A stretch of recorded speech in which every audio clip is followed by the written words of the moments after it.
All right, third video here in our series. This is a Saturday, and my hope is by the end of the day that we're going to be able to hit balls in here.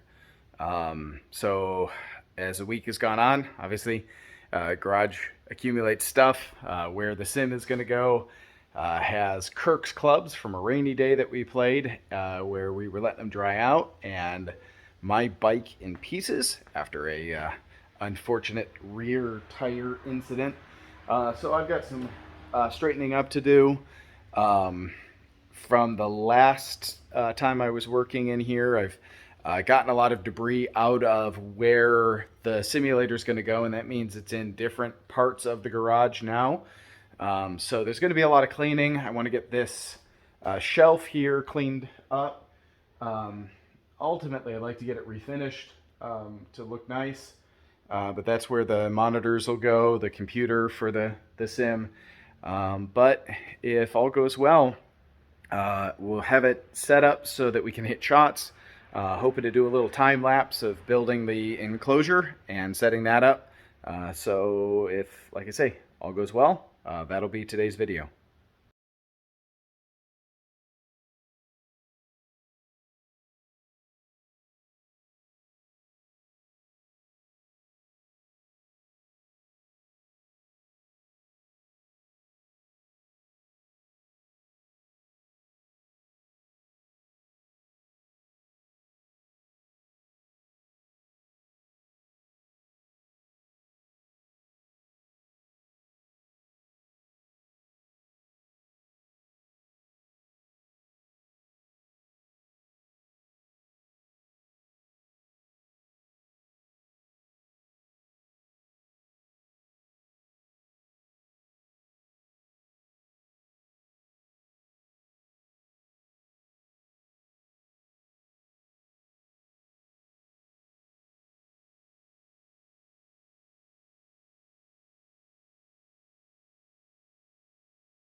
It's been a long day, but we have an enclosure set up.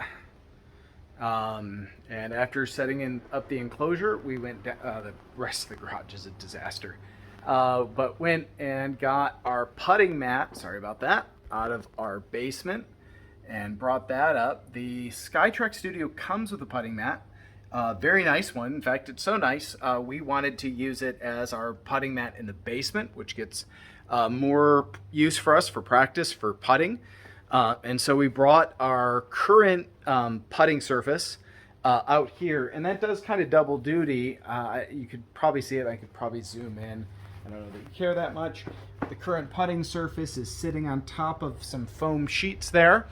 And that helps as the ball hit the screen and then drops. It's a nice cushy surface, really deadens the ball there. And so that works out really nicely. There's already holes cut in that. So for simulator software that allows you to choose to putt out within, say, 8 feet or so, we will maybe take advantage of that and try to putt out on there. Plus, it's just a convenient extra place to putt. So pretty excited about that.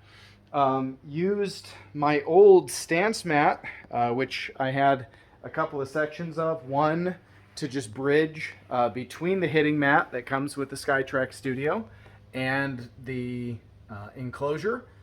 So if we do use putting in the sim, we can putt over that surface into the sim. And then I used another section of it to create a land bridge back to the where the Mevo Plus will sit. So if all goes according to plan, you can see I've got the SkyTrak Plus set up. Kirke and I were just doing some closest to the pin on that. And then I've got the Mevo back there. I also did a lot of work on my desk today. It's obviously still not finished, but put a wall mount for the bigger TV.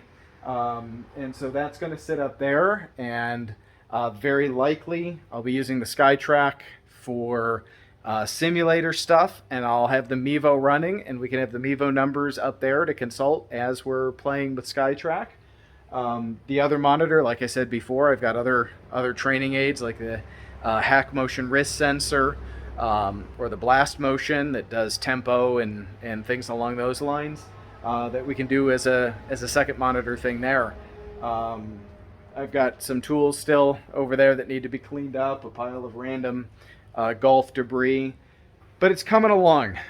Still want to do a little bit of cleanup of this back corner here. Obviously the rest of the garage needs to be put back together.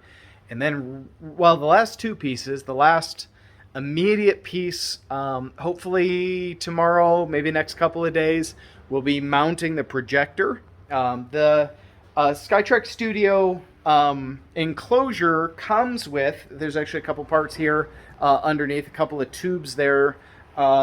It comes with a way to mount the projector right on the front of the enclosure.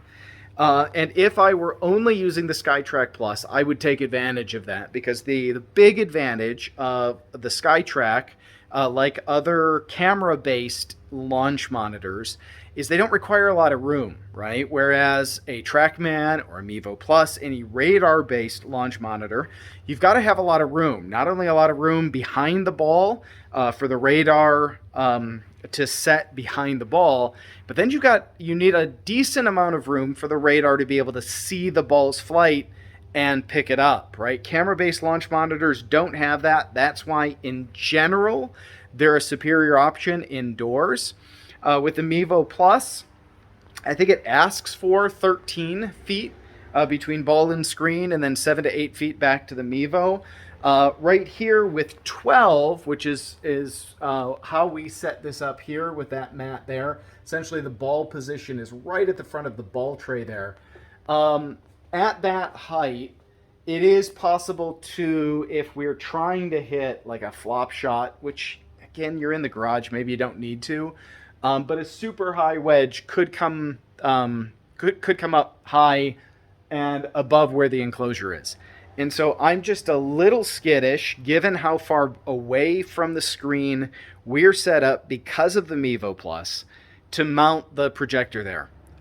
If I bought this, or if I were using this just with the SkyTrak Plus, wouldn't have any issue doing it that way at all. But you know, it's different with the bigger distance.